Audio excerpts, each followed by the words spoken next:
ngayon tayo sa Sumulong Highway sa AV Moto Tuning. Titingnan natin yung ino-offer nila na Euro Grip tires.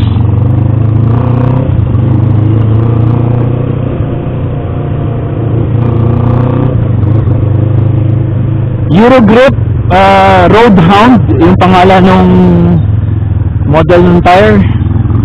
Tapos pagkano nga ba? Nasa 7.5 yung front, nasa 8.5 yung rear. Ang size na ginagamit ko for front 120 by 70-17, sa rear 160 by 60-17. So kulang-kulang nasa 15,000. Libre daw ang install kung bibilin yung set. Pero ngayon hindi muna tayo bibili. Titingnan ko muna, ang gusto kong makita yung profile ng tire, yung gusto kong i-check in a simple way yung kanyang compound. Tingnan natin.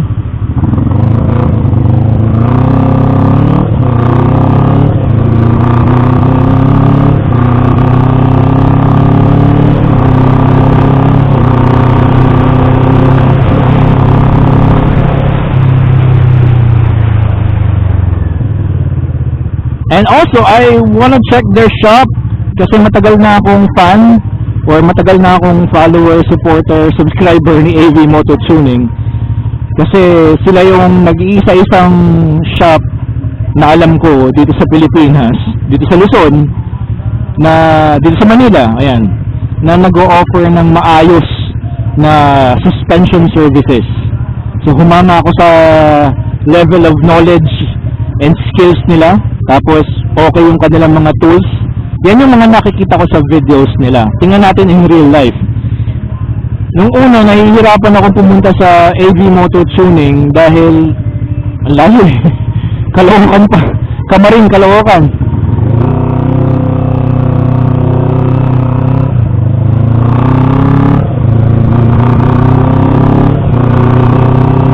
Natuwa naman ako nung sabi nila meron silang branch sa Sumulong Highway.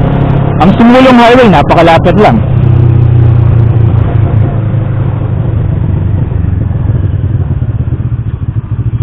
Mag-e-EDSA lang tayo, EDSA White Plains,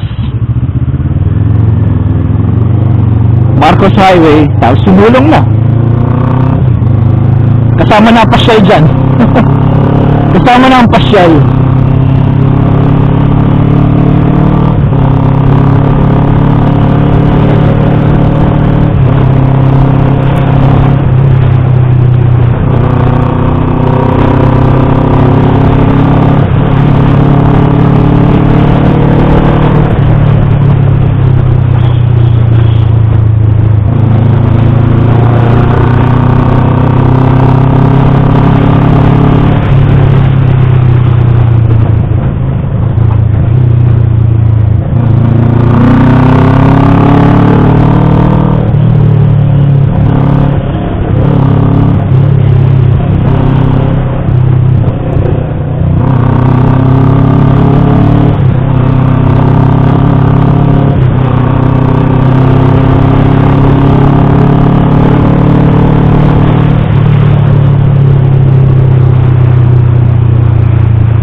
Hindi ako mapakali.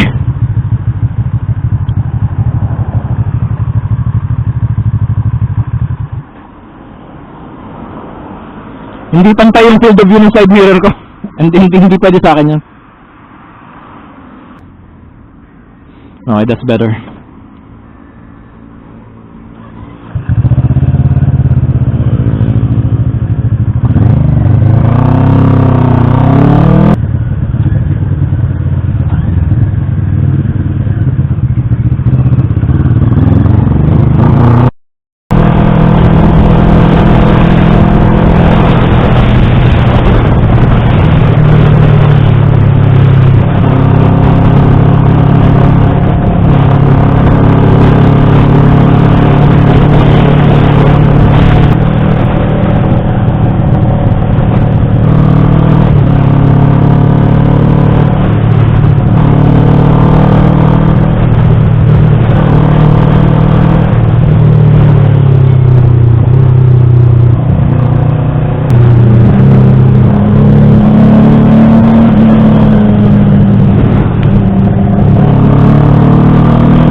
So ayan, nandito tayo sa AV Moto Tuning dito sa Sumulong Highway, Antipolo. I'm glad na meron silang branch pala dito kesa sa pupunta pa ako ng Camarin, Caloocan, Novaliches, kung saan naman saan layo. And chinek ko muna, ang pakay ko talaga dito is una, i-check kung meron silang stock ng Euro Grip tires, yung in-inquire ko online. Another one is gusto kong sanang makita yung tire, yun nga lang nakabalot daw kasi, tapos hindi nila pwedeng buksan. Ano naman, understandable, diba? Gusto ko sanang makakita ng actual na yung sample, kasi gusto ko ma-check yung profile.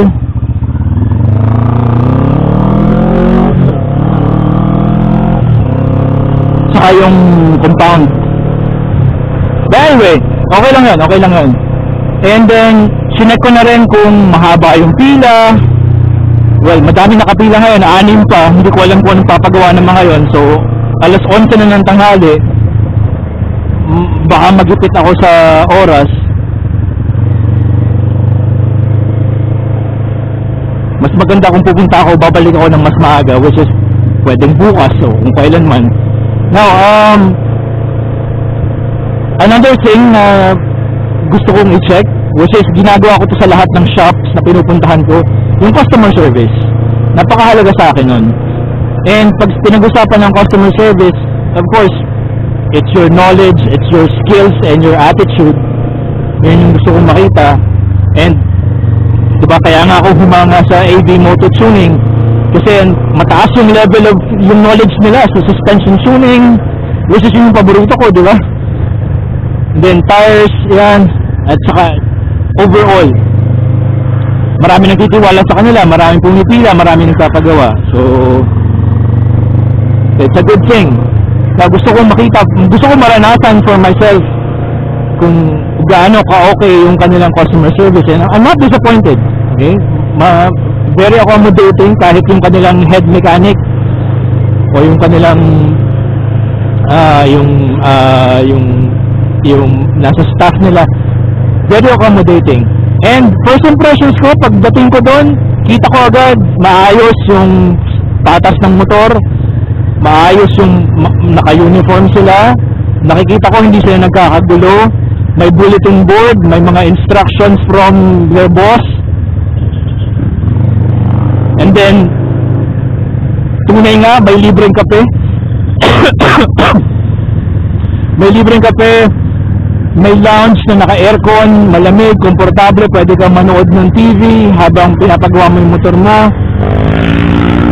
Hindi masikip yung lugar, hindi crowded, hindi nagkalat ang piyesa, malinis, maayos.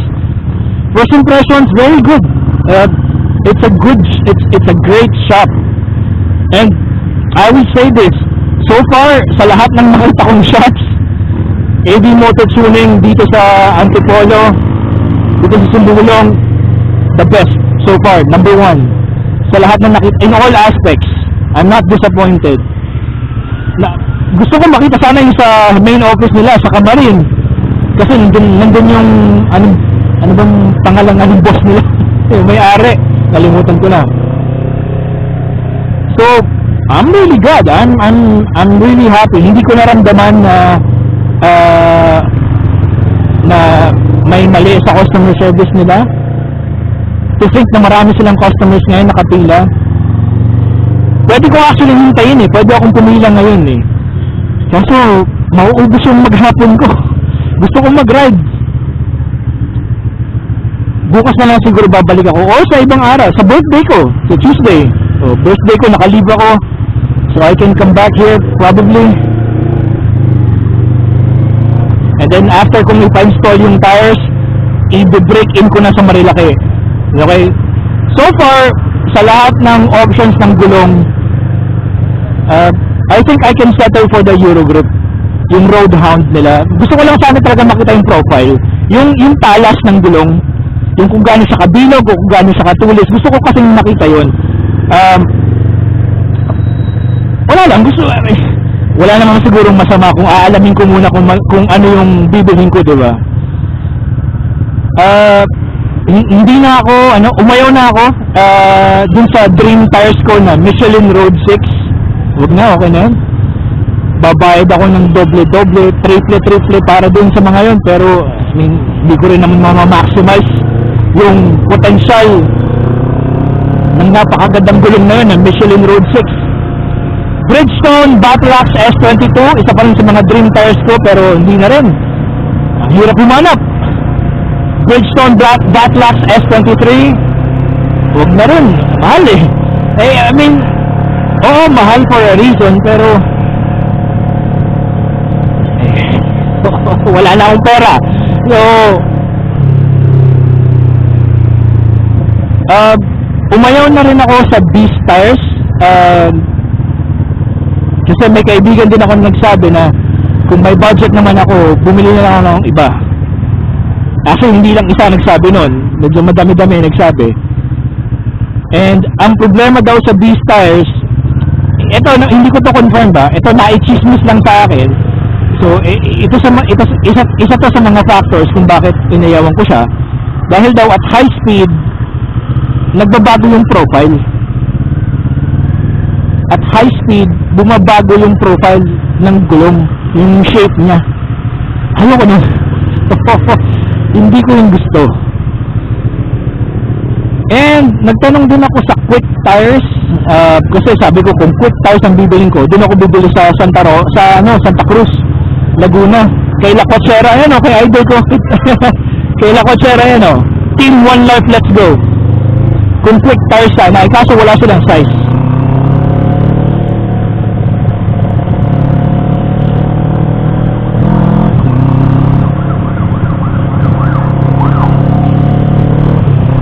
I have been looking for the Dunlop Road Smart Series. Pero ang hirap kontakin ng Dunlop customer service. Ang hirap kontakin ng Dunlop. Walang sumasagot. Tapos pag sumagot, we'll get back to you. Kasi kung hindi ako mag-Michelin, kung hindi ako mag-Bridgestone, Dunlop ang kasunod ko. Either the Dunlop Road Smart 2, Road Smart 3, Road Smart 4, or the Dunlop Mutant. Wala akong makausap, wala akong mahanapan. Walang sumasagot. Naghanap na ako, umikot na ako, pero wala akong makitang authorized dealer, wala. Hindi ako magaling maghanap eh. Alam ko, may magsasabi dyan na, hindi ka lang marunong maghanap. O, ganun na, hindi ako marunong maghanap. Kanya-kanya tayo ng buhay, so hindi dahil sa hindi ako makapaghanap, talagang yun na nga, hindi ako makapaghanap. Magulo rin kasi ang isip ko. Ayaw kong tipirin ang gulong kasi safety yan eh. Yun nga lang eh, wala eh, nabawasan yung ipon ko kasi ginastos ko para sa mga anak ko. Siyempre mga anak ko yun, sila muna bago lahat.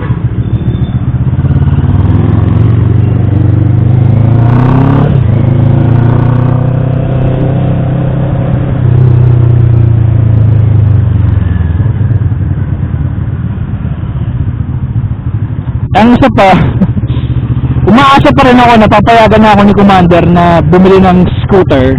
Kaya yung pera kong inipon, hindi ko magbitawan pa. Kasi kung hindi ako bibili ng gulong ni Octavia, magda-down payment ako sa scooter. Ayaw pa rin ako payagan eh. Hindi ko alam kung bakit. Nakabig bet na nga ako. Diba parang matatakot pa ba siya na mag-i-scooter ako? Ewan ko. Mag-ride na lang ako. Maraming salamat for joining me on this ride. Again, AV Moto Tuning, 10 out of 10. Number 1 kayo ngayon sa akin. First impressions, kayo yung number 1 sa mga ranking ko, sa mga shops na napuntahan ko, nakita ko. Sana huwag kayong magbago. Sana continue to improve your services and your customer service. Good job. Great job. Babalik na lang ako. Nag-iisip pa rin ako kung mag-Eurogroup nga ba ako, I don't know, pero definitely babalik ako for suspension services, suspension tuning, o baka nga bumili ako ng shock, tingnan natin, hindi ko alam. At least ngayon, yung AV Moto Tuning dito sa Antipolo, Sumulong, favorite ko ngayon yan. Naka-bookmark kayo ngayon sa akin, naka-earmark kayo ngayon, naka-tag kayo ngayon sa akin, ang aking go-to shop for motorcycle services. Dadayo ako ng dadayo sa Sumulong para lang sa AV Moto Tuning. Pero yung Caloocan, yung Novaliches, yung Camarin,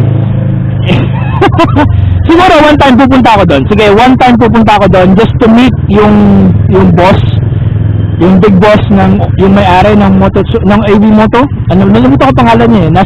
Pinapanood ko lagi siya sa TikTok eh. Para man siya siguro makapag-vlog ng konti, ma-interview siya, I don't know.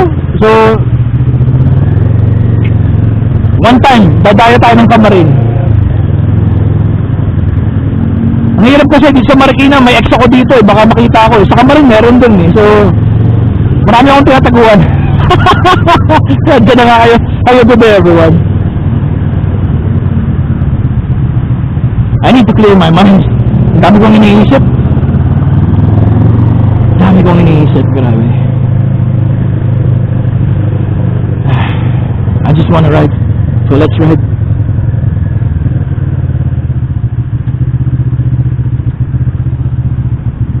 Magpagas na kaya ako kasi mas mura dito eh. Hindi rin. Mahal din pala. Nasa 60 rin eh.